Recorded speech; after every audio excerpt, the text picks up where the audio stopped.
Ah, ça vous va bien? Oh non.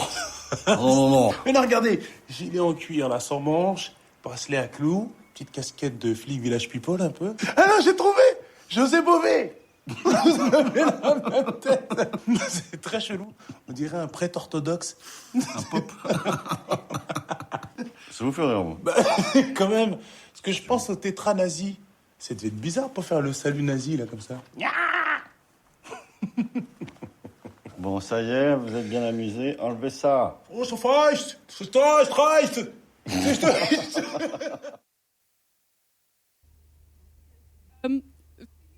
Wanted to show this scene of the movie Intouchable because for me it shows a lot of trust between those two characters. It's in the movie it's Dries and Philippe. In real time it was Abdel and Philippe.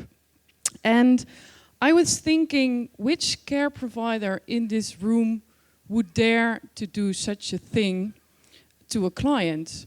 And actually my question to you is, are the care providers too careful? What do you think?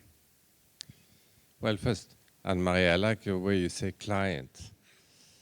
I know. We don't use this word in France, we're a bit late. But I think we have the caretaker we deserve. So the client I am has to do an effort so that the caretaker takes care of him. If I'm an angry man, I'm going to have a caretaker who's going to stay on his side. If I'm trying to understand the caretaker in front of me, because I'm disabled, but he's also a little bit disabled. In his case, he was socially very disabled, coming out of jail, basically. So he has a problem. I have to understand his problem. And once we both understand each other's problem, then we are in a very close confidence relationship.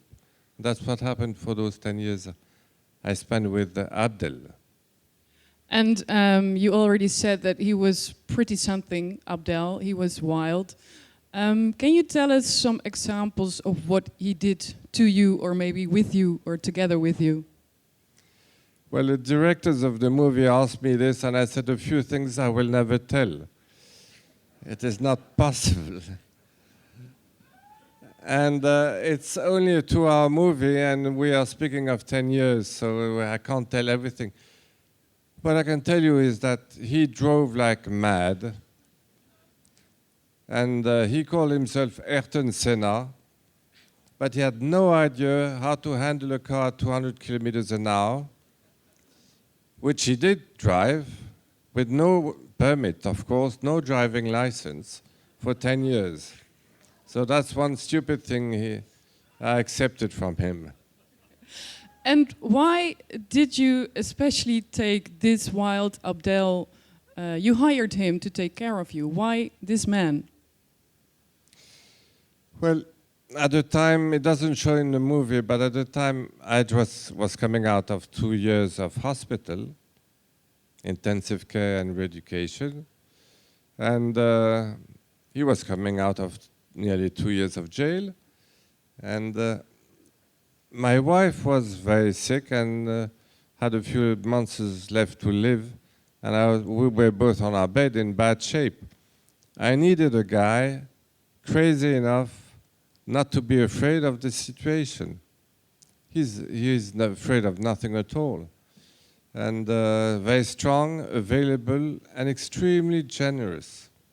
So he was the best person we could imagine. And I'm sure if you had been in my situation, you would have done the same.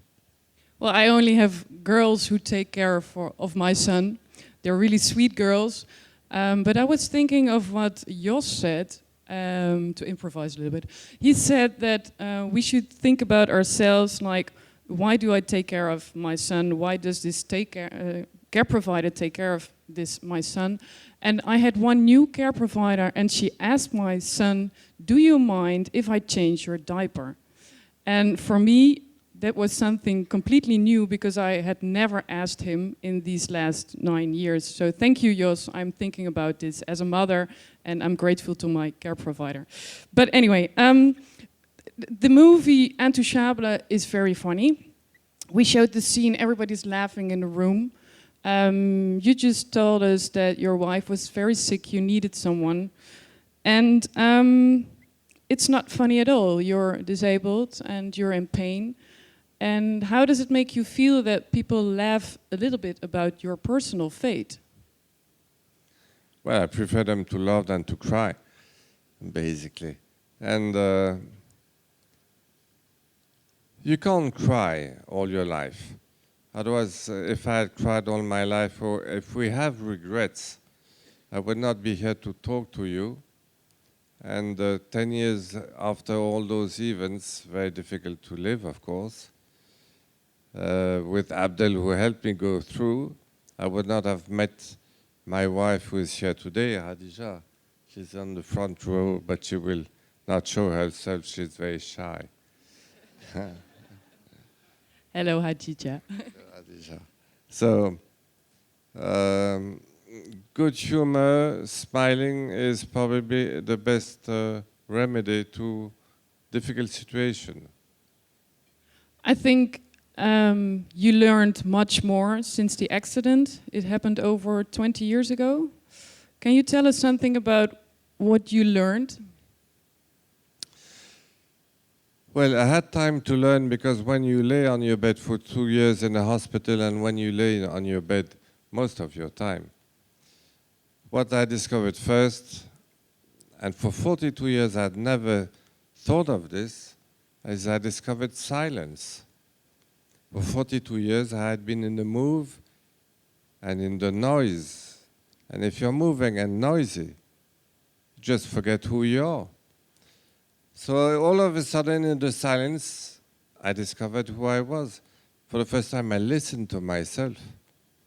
I think I heard the voice I had when I was a kid, basically. So you build up yourself again, and you look differently at the society. And in the apparent weakness we all have in a wheelchair when we are called disabled, we develop extraordinary strength. And my belief is that the community of disabled, like in Heddorp, I'm very impressed by what I've seen here, has a very strong attitude to convey to the quote-unquote valid society. And this is what I like in Heddorp, is that you're open to the society and you bring your weakness and your strength to the community. And it should be generalized all over the society in France and Europe. It's a good example to take here. Thank you. But this sounds all very peaceful. You look very peaceful. Well, my son was born 9 years ago, and it upset me totally. I was really angry that it happened to me and not to my neighbor or not to someone else who I didn't know.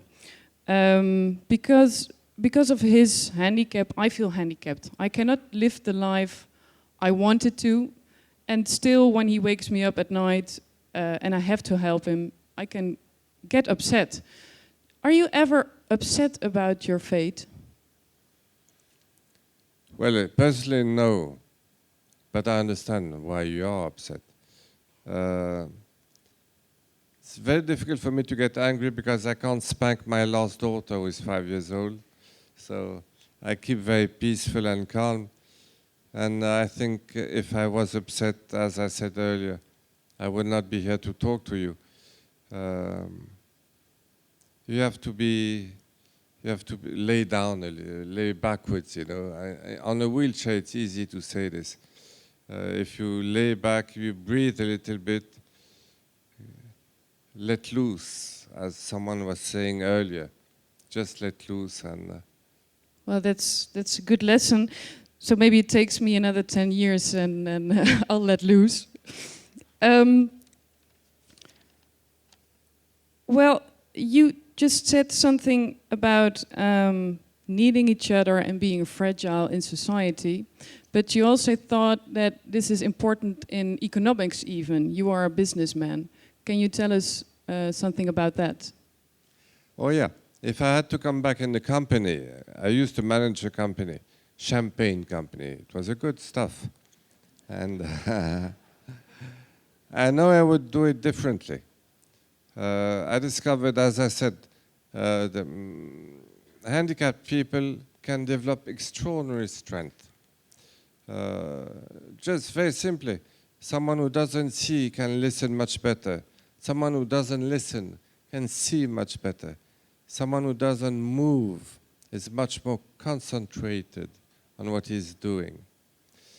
So if I went back to in the company, I would bring in all those qualities of fragility and use them where they're the most required.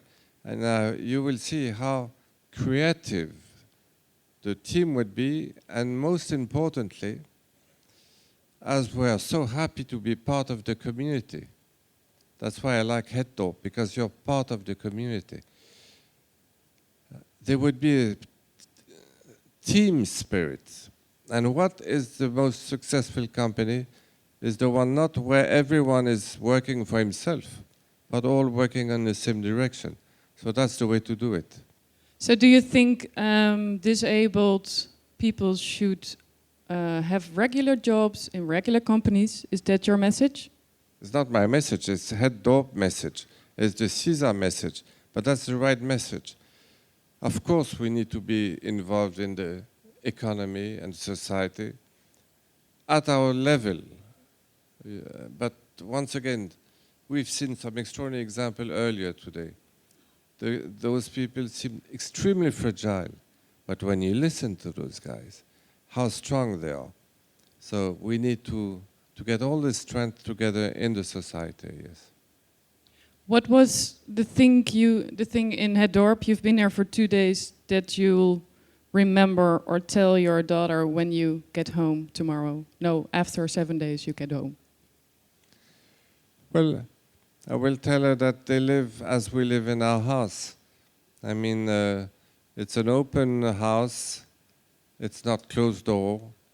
It's valid and invalid, quote, quote. Everyone is a bit invalid or a bit valid, you know. And it's part of the town, part of the life. That's what I would say. Okay, well, I hope that my son can live in a place like this one day. Thank you. Thank you, Anne-Marie. Thank you. Bye-bye. Thank you very much, Philippe Pozzo di Borgo and Annemarie Haverkamp. Thank you for this dialogue. Do you, Annemarie, may I ask you that? You have a son who's 9 years old. Do you feel sorry for your son? I used to. When he got born, I felt extremely sorry for him, but also for myself and my husband and my mother and my friends, because I ruined their party being pregnant and being innocent. So I felt sorry for all of us. And then he grew older, and after 6 weeks he started laughing, and he never stopped laughing. So no, I don't feel sorry anymore at all. Okay, and Philippe, it's maybe an awkward question to ask you, but your accident has brought you so many new things in your life. Is it fair to say maybe that the accident is a blessing in disguise? Yes, I have 2 lives for the price of 1. It's a very good deal. And I would love to convey to you what I've learned in this second life, so you don't have to go in a wheelchair and just get something positive out of all this. But is that second life maybe of the same quality as your first life? Let's say it's a bit more painful, but much more rich and probably more true. Thank you very much, Philippe Pozzo di Borgo and Annemarie Haverkamp. Thank you very much.